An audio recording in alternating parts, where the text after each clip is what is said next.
Assalamualaikum warahmatullahi wabarakatuh. Halo adik-adik, kembali lagi bersama kita di Untri Mengajar. Oke, di video kali ini kita akan membahas dan mengenal lebih lanjut tentang apa saja organ-organ pernafasan yang ada di tubuh manusia, serta apa saja fungsi-fungsi dari organ tersebut. Nah, tapi sebelum itu, ada baiknya kita berkenalan terlebih dahulu. Perkenalkan, nama kakak Marisa Cikasari dari Prodi Pendidikan Bahasa Inggris Angkatan 2020. Oke, kakak di sini juga nggak sendirian, karena kakak bakalan ditemenin sama teman-teman kakak dari Unsri Mengajar juga. Oke, check this out. Halo semuanya, kenalin nama kakak Purnawati dari Prodi Ilmu Kesehatan Masyarakat Angkatan 2020. Hai adik-adik, kenalin nama kakak Bella Monalisa, kakak dari Unsri Mengajar jurusan PPKN Angkatan 2020. Salam kenal ya adik-adik semua. Assalamualaikum warahmatullahi wabarakatuh. Perkenalkan, nama saya Dido Vivalianda dari jurusan Matematika, Fakultas Matematika dan Ilmu Pengetahuan Alam. Halo, saya Endang Sri Agustini dari Prodi Pendidikan Matematika. Penasaran gak nih teman-teman, apa aja sih yang bakal kita pelajari hari ini? Yuk, hari ini kita belajar susunan bareng. Dan jangan lupa, penjelasan yang bakal disampaikan kakaknya nanti, adik-adik semua harus cermati dan simak sampai habis ya. Oke, sebelum kita memulai pembelajaran, kita berdoa dahulu yuk. Di sini kakak akan memimpin doa secara Islami. Untuk yang lain silakan untuk menyesuaikan ya. Oke, kita angkat tangan, kita baca doa sebelum belajar. Bismillahirrohmanirrohim. Rabbi zidni ilma warzuqni fahma. Amin. Oke, setelah berdoa, di sini kakak akan menjelaskan apa sih yang akan kita pelajari pada hari ini. Yang pertama, kita akan mempelajari tentang apa sih pengertian organ pernapasan itu.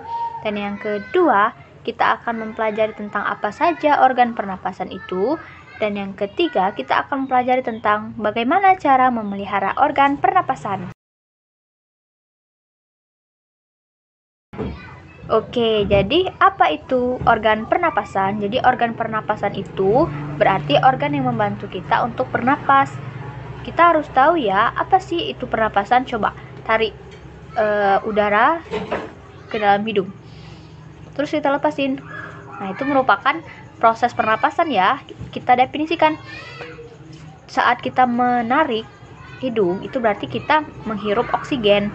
Terus saat kita menghembuskannya, itu berarti kita melepaskan karbon dioksida. Jadi dapat kita definisikan ya bahwa pernapasan itu berarti proses dalam pengambilan oksigen atau penarikan oksigen dan pengeluaran karbon dioksida yang ada di dalam tubuh. Dan sadar atau tidak sadar nih bahwa proses pernapasan itu terjadi otomatis loh. Artinya saat kita tidur sekalipun itu bakal terus bernapas, cuma tidak kita sadari karena proses pernapasan itu terjadi secara sistematis. Nah, selanjutnya di sini Kak Bella bakal ngejelasin bagian-bagian dari sistem pernafasan manusia. Di sini udah ada gambar yang kakak tampilkan. Bisa dilihat oleh adik-adik semua. Jadi di situ ada lubang hidung. Nih, adik-adik pasti tahu dong lubang hidung yang mana. Terus ada pangkal tenggorokan. Di sini pangkal tenggorokan. Lalu ada trankea di sini. Ada warna merah hati, kiri kanan itu paru-paru kanan dan paru-paru kiri. Lalu ada rongga mulut dan juga paring di sini. Setelah kita mengenal organ-organ pernafasan, di sini Kak Bella bakal langsung ngejelasin fungsi-fungsi dari organ pernafasan. Yang pertama itu ada rongga hidung. Di sini ada gambar bagian-bagian hidung. Di sini kita perhatiin dulu bagian-bagian hidung itu apa aja. Yang pertama itu ada serabut saraf pembau.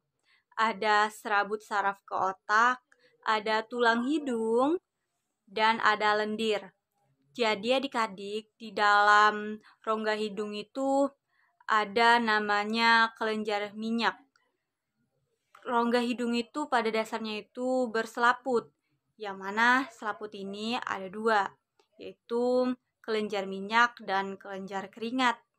Fungsinya untuk menangkap benda-benda asing yang masuk ke dalam saluran pernafasan kita. Di dalam rongga hidung juga ada yang namanya bulu-bulu kecil dan tebal, yang fungsinya untuk menyaring partikel kotoran-kotoran yang masuk ke dalam hidung bersamaan dengan udara. Selain itu juga di dalam hidung ada yang namanya konka. Jadi konka ini fungsinya untuk menghangatkan udara yang masuk ke dalam rongga hidung. Jadi kita sering nih ngerasa kok udara di sekitar hidung kita hangat. Nah, itu karena adanya konka tadi. Oke, next selanjutnya organ pernafasan yang kedua itu faring atau tenggorokan. Jadi faring ini ada bagian-bagiannya nih. Yang pertama ada nasofaring, yang kedua ada orofaring, yang ketiga ada laringofaring. Ketika udara yang masuk dari rongga hidung itu akan melewati tenggorokan. Nah, fungsi dari tenggorokan ini untuk menyediakan saluran udara, baik itu masuk ataupun keluar. Nah, di tenggorokan juga ada yang namanya pita suara, yang berguna untuk menghasilkan suara. Jika ada udara yang masuk, maka pita suara kita akan bergetar. Nah, dari getaran itulah kemudian menghasilkan suara. Selanjutnya kita masuk ke trakea. Trakea itu biasa disebut dengan batang tenggorokan. Apa sih batang tenggorokan atau trakea itu? Nah, tenggorokan sendiri adalah organ yang berbentuk pipa-pipa seperti gambar. Nah, dan terletak di bagian leher sampai ke rongga dada di badan manusia.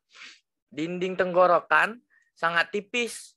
Terus dia kaku dan ada di dalam rongga bersilia. Silia ini memiliki fungsi untuk menyaring benda-benda asing yang masuk melalui saluran pernapasan. Batang tenggorokan yang ada di depan kerongkongan. Nah, selanjutnya batang tenggorokan itu memiliki 2 cabang seperti yang digambar. Cabang dari tenggorokan itu akan bercabang-cabang lagi di dalam paru-paru dan menjadi saluran yang kecil yang disebut dengan bronkiolus. Nah, pada bronkiolus ada gelembung-gelembung kecil yang disebut gelembung paru-paru atau alveolus. Nah, selanjutnya kita masuk ke laring. Nah, laring di sini memiliki fungsi utama dari pangkal tenggorokan adalah sebagai tempat keluarnya masuk udara atau keluar masuk udara dan juga tempat menghasilkan suara. Nah, pangkal tenggorokan berbentuk seperti saluran dan dikelilingi oleh tulang rawan. Pangkal tenggorokan memiliki tulang rawan yang disebut juga dengan epiglotis. Tulang rawan ini ada di bagian pangkal laring. Pangkal tenggorokan juga diselimuti oleh membran yang bernama mucosa. Membran tersebut memiliki epitel-epitel berlapis yang cukup tebal untuk menahan getaran-getaran suara yang sampai pada pangkal tenggorokan. Nah, disinilah jantung terbentuk yang disusun oleh beberapa tulang rawan pangkal tenggorokan. Di dalam pangkal tenggorokan juga terdapat katup. Nah, ketika manusia sedang menelan makanan contohnya, katup pada pangkal tenggorokan akan menutup dan akan terbuka jika manusia sedang bernafas. Mungkin sekian dari kakak, terima kasih. Nah, jadi kita akan lanjutkan dengan organ yang bernama bronkus atau bisa juga kita sebut dengan cabang batang tenggorokan. Nah, fungsi dari cabang batang tenggorokan ini adalah menyediakan jalan untuk udara yang ingin masuk dan keluar dari menuju paru-paru. Jadi kalau ada udara masuk, itu lewatnya ke cabang batang tenggorokan, benar banget. Nah, oke. Jadi, kita lihat dari gambarnya ini, yang di sebelah kanan, itu struktur dari bronkusnya mirip dengan batang tenggorokan, jadi hampir sama semua strukturnya itu, tetapi yang membuatnya beda adalah tulang rawan di cabang batang tenggorokan ya. Mengapa? Karena memiliki bentuk yang tidak teratur pada cabang tenggorokan itu sendiri. Selain itu juga, perbedaan yang kedua adalah cincin-cincin tulang rawan yang melingkar-lingkar. Nih, ada di sini. Bisa kalian lihat ya di gambarnya. Jadi, cabang batang tenggorokan itu memiliki cabang-cabang lagi nih yang bisa kita sebut dengan bronkiolus. Ini pertama ada cabang, kedua cabang ini, terus ada cabang-cabang kecil lagi ya di sini. Oke, Kak Marisa, bronkiolus yang mana sih? Bronkiolus itu yang ini, yang cabangnya kecil-kecil. Kalau bronkus yang ini, yang ada 2 cabang. Cabang-cabang kecil, ingat dia apa? Bronkiolus. Oke, bener banget. Oke,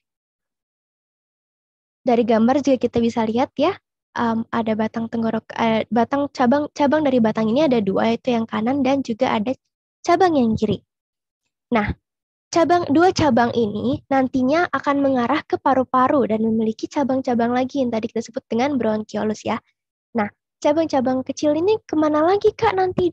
Nah, jadi cabang yang kecil akan menuju ke alveolus. Menarik ya. Oh ya, jumlah alveolus dalam paru-paru kita atau paru-paru manusia ini ada banyak sekali sebetulnya. Kira-kira ini kalau nggak salah hitung ya, benar sih harusnya ada 300 juta buah bola-bola alveolus yang isinya udara dan juga oksigen. 300 juta buah. Bayangin deh, ada banyak banget kan bola-bola alveolus di dalam paru-paru kita. Nah, sekarang kalian bisa bayangin betapa indahnya ciptaan dari Allah. Oke, itu tadi soal bronkus ya, atau cabang batang tenggorokan. Kita lanjut ke organ berikutnya, yaitu pulmo atau paru-paru. Nah, tadi kita udah tahu banyak nih soal bronkus. Selanjutnya ada organ yang terakhir nih, ada pulmo. Paru-paru ini letaknya ada di rongga dada bagian atas. Jadi kalian lihat dada kalian, terus kalian cari yang mana nih rongga bagian atasnya. Nah, jadi bisa kita lihat lagi nih, ada di gambar yang kakak sediain, gambar ini. Di samping paru-paru itu ada tulang rusuk yang di bawahnya ada diafragma. Ini ada diafragma, terus ada tulang rusuk juga. Nah, sama seperti cabang bronkus tadi yang punya 2 bagian atau bisa kita sebut dengan cabang kiri dan cabang kanan, paru-paru juga sama karena dia akan terhubung dengan cabang tadi, jadi ada paru-paru kanan dan juga paru-paru kiri. Nah, Kak Marisa, apa sih perbedaan dari paru-paru kanan dan juga paru-paru kiri? Nah, jadi bedanya, kalau paru-paru kanan itu memiliki 3 buah lobus. Hah? Lobus apaan, Kak? Lobus itu adalah bagian ya, jadi nama lain dari bagian itu lobus. Nah, kalau paru-paru kanan ada 3 lobus, paru-paru kiri kita punya dua bagian atau 2 lobus saja nih. Nah, jadi kalian bisa tahu kalau paru-paru itu lebih besar di sebelah kanan kan, karena ada 3 bagian, sedangkan yang bagian kiri itu hanya memiliki 2 lobus saja. Dan jangan lupa paru-paru itu juga diselimuti oleh selaput yang tipis banget itu untuk menjaga struktur dari organ atau dari paru-paru tersebut.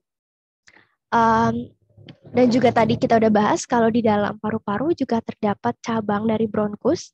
Terus ada alveolus juga yang tadi kakak sebutin, ada 300 juta buah bola-bola alveolus tadi yang isinya oksigen dan juga udara yang membantu dalam kita bernafas. Oke, jadi apa sih fungsi utama dari paru-paru ini, Kak? Oke, jadi fungsi utamanya adalah sebagai tempat pertukaran oksigen dan karbon dioksida saat kita sedang bernafas. Jadi kalau misalnya teman-teman lagi bernafas, itu paru-paru bakal menjadi tempat untuk menukarkan oksigen dan juga paru-paru.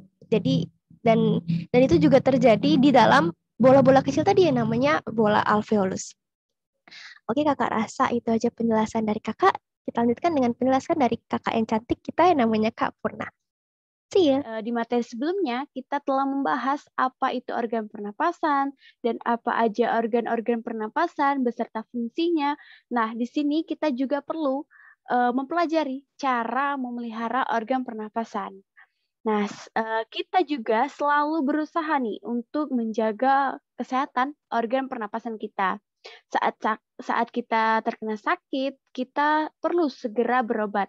Namun, kita juga dapat mencegah penyakit pada sistem pernapasan dengan memelihara organ pernapasan kita. Nah, di sini aku akan menjelaskan bagaimana cara-cara memelihara organ pernapasan. Nah, yang pertama yaitu menjaga kesehatan organ pernapasan. Contohnya dengan makan makanan bergizi, olahraga teratur, dan istirahat yang cukup. Nah, selain itu juga berolahraga teratur supaya alat-alat pernapasan terlatih baik sehingga dapat bekerja dengan baik. Kemudian diiringi juga dengan posisi tidur yang benar, dengan miring ke kanan dan jangan terlungkap. Kemudian yang kedua, menghindari zat-zat yang dapat merusak organ pernapasan. Contohnya tidak merokok, kemudian menghindari asap rokok karena banyak mengandung racun, menggunakan masker saat berada di lingkungan yang kotor, kemudian mengurangi konsumsi makanan dan minuman dingin karena jaringan paru-paru sensitif terhadap minuman dingin. Kemudian menghindari makanan dan minuman mengandung banyak gula dan bahan kimia karena dapat merangsang lendir pada paru-paru sehingga kapasitas udara yang disimpan dalam paru-paru akan lebih sedikit. Nah, itu cara yang pertama dan yang kedua. Kemudian ini gambar dari makanan-makanan yang sehat, kemudian olahraga yang teratur, tidur yang cukup. Nah, cara melihara organ pernapasan yang ketiga yaitu merawat organ pernapasan dengan cara membersihkan rongga hidung secara teratur, bulu halus dan rambut hidung berfungsi untuk menyaring kotoran. Kemudian memeriksa kesehatan pernapasan secara teratur ke dokter. Walaupun kita tidak sedang sakit, kita juga perlu mengecek organ pernapasan kita. Kemudian yang keempat yaitu menjaga kesehatan lingkungan sekitar.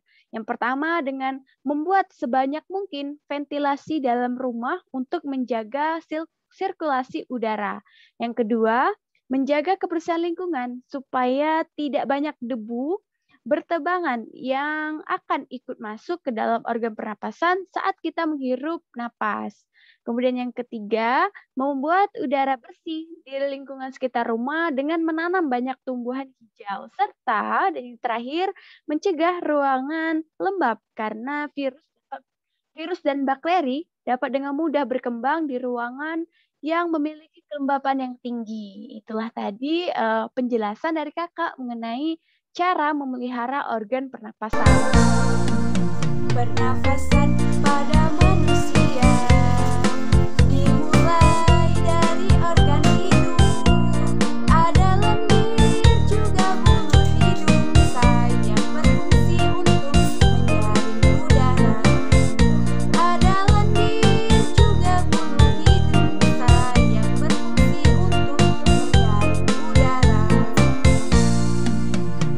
Udara masuk lewati paru, bercabangan dua saluran, masuk laring ada kotak suara, sayang ke trakea, batang tenggorokan.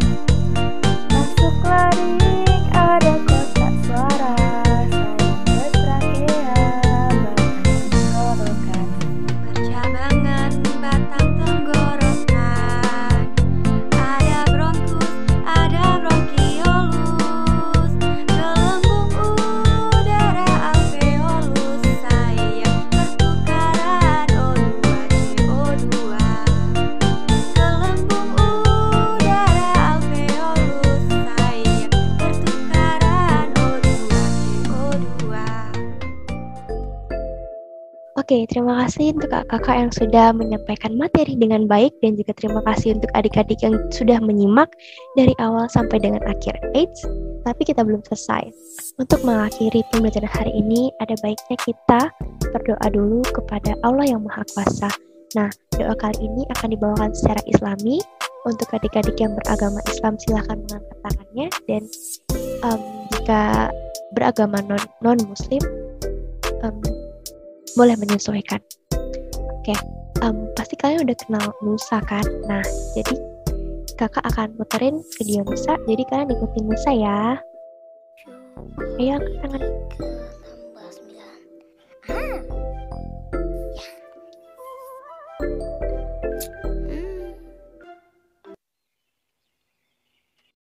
Doa setelah belajar. Bismillahirrahmanirrahim. Allahumma arinal haqqa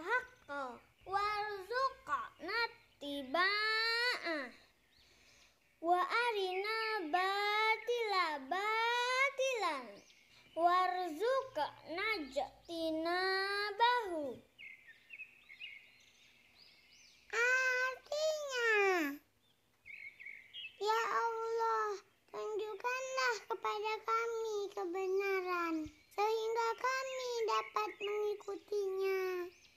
Dan tunjukkanlah kepada kami kejelekan, sehingga kami dapat menjauhinya.